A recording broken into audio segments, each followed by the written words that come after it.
नमस्कार, एक बार फिर आप सभी का स्वागत है हमारी ऑनलाइन क्लास में। डाइजेस्टिव सिस्टम में स्टेप बाय स्टेप पढ़ते हुए हम आज आपको पढ़ाएंगे एक नई डाइजेस्टिव ग्लैंड जिसका नाम है liver. Liver most important digestive gland के साथ साथ हमारे शरीर का सबसे बड़ा कारखाना है। लीवर को ह्यूमन बॉडी की सबसे बड़ी फैक्ट्री कहा जाता है, क्योंकि लगभग सबसे ज्यादा मटेरियल, सबसे ज्यादा प्रोडक्ट का फॉर्मेशन और सेक्रेशन लीवर के द्वारा ही होता है। लीवर हिंदी में यकृत कहते हैं। यह हमारे शरीर की सबसे बड़ी ग्लैंड है। अगर कहीं क्वेश्चन पूछा जाता है कि हमारे शरीर की सबसे बड़ी ग्रंथ क्या है, हमारे शरीर की सबसे बड़ी ग्लैंड का नाम क्या है, then your answer will be liver. तो आपका उत्तर क्या होगा? लीवर होगा, यकृत होगा। आप लिख सकते हैं लार्जेस्ट ग्लैंड। क्या है ये? लार्जेस्ट ग्लैंड, यानी हमारे शरीर की ये सबसे बड़ी ग्रंथि। ठीक है। अब ये जो लीवर है, इसकी उत्पत्ति, लीवर की ओरिजिन देखिए, इसकी उत्पत्ति इंडोडर्म से हुई है। कहां से हुई है? इंडोडर्म से, यानी हमारी जो जर्मिनल लेयर है, हमारा जो भ्रूण का इंडोडर्म है, इंडोडर्म से लीवर की उत्पत्ति हुई है। और इसका वेट, इसका भार लगभग 1.2 to 1.5 kg होता है। 1200 से 1500 ग्राम, यानी 1.2 to 1.5 किलोग्राम इसका वेट होता है। ये हमारे डायाफ्राम के नीचे स्थित होता है। ध्यान दीजिएगा एग्जैक्ट लोकेशन, ये हमारे डायाफ्राम के नीचे स्थित होता है। और लीवर का अगर हम स्ट्रक्चर की, इसकी एक्सटर्नल मॉर्फोलॉजी है, बाह्य संरचना है, इसको थोड़ा देख लीजिए। इसकी जो क्रियात्मक यूनिट है, इसकी जो स्ट्रक्चरल यूनिट है, वो लोब्यूल होता है। तो लोब्यूल का स्ट्रक्चर हम अभी आगे सामने बनाएंगे आपके, तब तक आप इसको देख लीजिए। हमारे लीवर में दो लोब होते हैं। ये एक राइट लोब है, राइट लोब, और दूसरा है लेफ्ट लोब। लेकिन इसमें दिखाई देते हैं 4 लोब। एक्चुअल में इसमें 2 ही लोब होते हैं, लेकिन वो 4 दिखाई देते हैं। ये जो 2 लोब आपको दिखाई दे रहे हैं, ये राइट लोब के पार्ट हैं, यानी राइट लोब के 2 और भी सब पार्ट होते हैं। राइट लोब क्या है? ये बड़ा होता है, ध्यान से समझना। लीवर का राइट लोब क्या है? बड़ा है। लेफ्ट लोब क्या है? छोटा है। राइट लोब और लेफ्ट लोब फैल्सीफार्म, ध्यान देना, फैल्सीफार्म लिगामेंट के द्वारा अलग होता है। यानी इनके बीच में, राइट लोब और लेफ्ट लोब के बीच में फैल्सीफार्म लिगामेंट पाया जाता है, जो दोनों लोब को अलग करता है। ठीक। अब इसके अंदर इसकी जो स्ट्रक्चरल और फंक्शनल यूनिट है, वो लोब है। क्या है? लोब। और लोब में हिपैटोसाइट सेल पाई जाती है। लोब में क्या पाई जाती है? Hepatocyte cell. वैसे डाइजेस्टिव सिस्टम में लीवर का मुख्य काम है secretion of bile, bile juice का सेक्रीशन। लीवर का डाइजेस्टिव सिस्टम में मुख्य काम क्या है? डाइजेस्टिव सिस्टम में लीवर का मुख्य काम क्या है? बाइल का सेक्रेशन करना।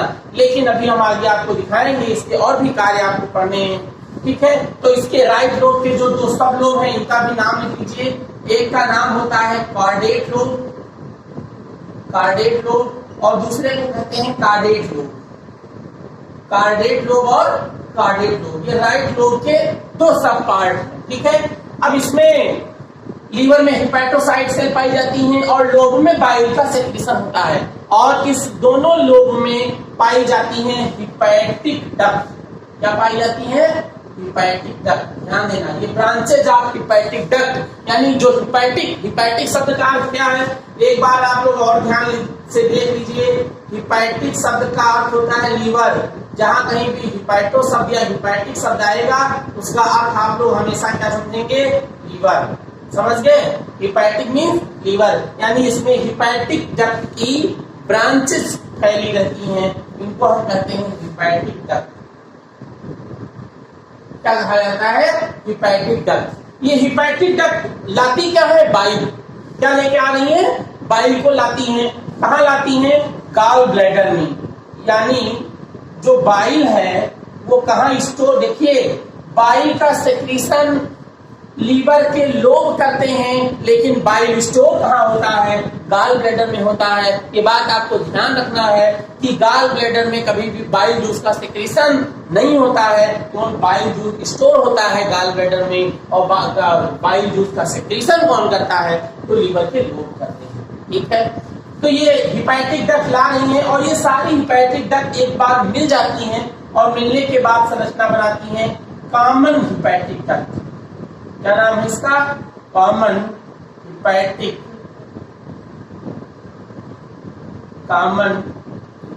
डक्ट। क्या नाम है इसका? Common hepatic duct.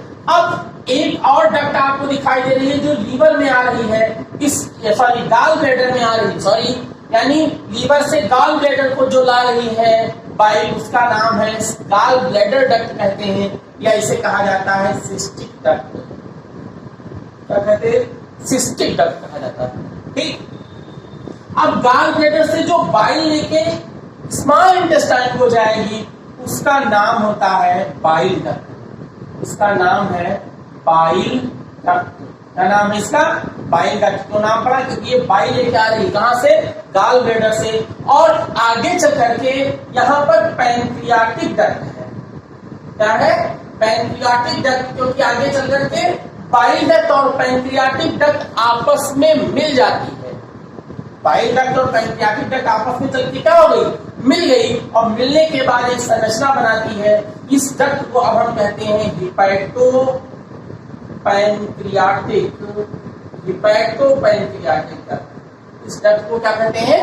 Hepato pancreatic duct कहते हैं। यानी जो बाइल डक्ट ला रही है वो, और जो पैंक्रियाटिक डक्ट पैंक्रियाटिक जूस ला रही है वो, दोनों डक्ट आपस में मिलकर क्या बनाती हैं? हिपैटो पैंक्रियाटिक डक्ट बनाती हैं। और अपना जो मटेरियल बाइल डक्ट ला रही थी वो, और जो पैंक्रियाटिक डक्ट ला रही थी वो दोनों कहां पहुंच जाते हैं?